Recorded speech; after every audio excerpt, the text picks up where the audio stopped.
জামাত একটা টানাপোড়েনের মধ্যে আছে তাদের ৭১-এর ভূমিকা নিয়ে। সেটা খোলাখুলি বললেই হয়, কিন্তু তারা বলছে না। তার বিপরীতে একটা অদ্ভুত যুক্তি দিয়েছে তারা, যে ক্ষমতায় গেলে ভারত যদি ঢোকে আমরা হব খাঁটি মুক্তিযোদ্ধা। মানে বিষয়টা হলো এমন, এই শিরোনামটা দেখে বোঝা যাবে যে ধরেন জামাত যদি ক্ষমতায় যায়, জামাত যদি ক্ষমতায় থাকে ওই সময় ভারত যদি ঢুকে পড়ে যে না এই জামাতকে আমরা মানব না, হ্যাঁ এটা মৌলবাদী দেশ, ঢুকে পড়লো, তখন আমরা প্রমাণ করব আমরা, তার মানে তখন আমরা যুদ্ধ করব এবং ওই যুদ্ধ করে আমরা খাঁটি মুক্তিযোদ্ধা হব। তো এখন কবে ক্ষমতায় যাবে, কবে জামাত ঢুকবে, ভারত ঢুকবে দেশে, ভারত যে ঢুকবে, ভারত কি ঢোকেই ভাবে? ভারত তো অনেক কৌশল, তারা নানাভাবে প্যাচ করতে থাকবে বাংলাদেশের বিরুদ্ধে। তারা বাণিজ্য, রপ্তানি, সীমান্ত এলাকায় নানান রকম ঝামেলা করতেই থাকবে। তো ওইভাবে তো তারা অস্ত্র শস্ত্র নিয়ে ঢুকে যাবে, এরকম কি হবে পাকিস্তানের মতন?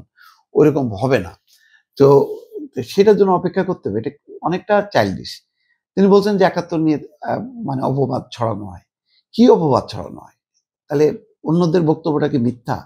ওই সময় কি তারা সরকার গঠন করেনি? তাদের প্রধানমন্ত্রী কে ছিল? ওই সময় ভূমিকা কে ছিল? এটা তো প্রতিষ্ঠিত সত্য। সেই কারণে বারবার অন্যরা বলছে যে ক্ষমা চাইতে হবে, ক্ষমা চেয়ে ভুল স্বীকার করতে হবে। এই কথাটা কিন্তু জামাত কেন আমলে নিচ্ছে না, না নিয়ে এখন যেটা বলতেছে যে জামাত ইসলামী ক্ষমতায় গেলে যদি ভারত দেশে ঢুকে পড়ে, তাহলে ৭১ সালের যে মিথ্যা বদনাম আছে সেটা চলে যাবে এবং প্রকৃত স্বাধীনতার যোদ্ধা হিসাবে নিজেদের প্রমাণের সুযোগ মিলবে, এমন মন্তব্য করেছেন দলটির নায়েবে আমির ডাক্তার সৈয়দ আব্দুল্লাহ মোহাম্মদ তাহের। আচ্ছা, এতগুলি যদি কিন্তু মিলানোর কি দরকার? এটা তো ভারত সেই সুযোগ নাও দিতে পারে। ভারত এখন যেভাবে আছে এভাবে এক ধরনের কূটনৈতিক সম্পর্কটা শীতল করে চুপচাপ বসে থাকবে, যতটুকু দরকার বাংলাদেশের সাথে লেনদেন করবে, যতটুকু দরকার না করবে না।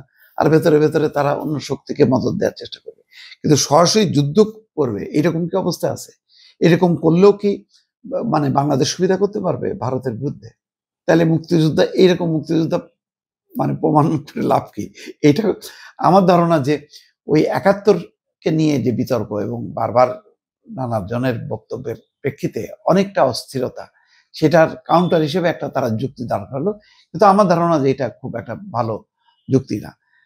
তাই বলছেন যে আমাদের স্বাধীনতা সার্বভৌমত্ব নিয়ে কারোর সঙ্গে কোনো কম্প্রোমাইজ করা হবে না। আমাকে অনেকে ভয় দেখায়, যদি আমরা ক্ষমতায় আসি পাশের দেশের লোকেরা ঢুকে পড়বে। আমি বলি, আমি দোয়া করি তারা ঢুকুক। ঢুকলেই আমাদের যেই বদনাম, যা ১৯৭১ সালে মিথ্যাভাবে চাপানো হয়েছে, তখন আমরা প্রকৃত স্বাধীনতার যোদ্ধা হিসেবে নিজেদের প্রমাণের সুযোগ পাবো।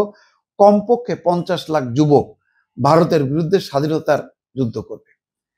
এগুলি হলো কবে হবে আর কবে প্রমাণ হবে এটা না বলে, যেটা হয়ে গেছে সেটার ব্যাপারে একটা স্পষ্ট বয়ান, বক্তব্য বলা উচিত।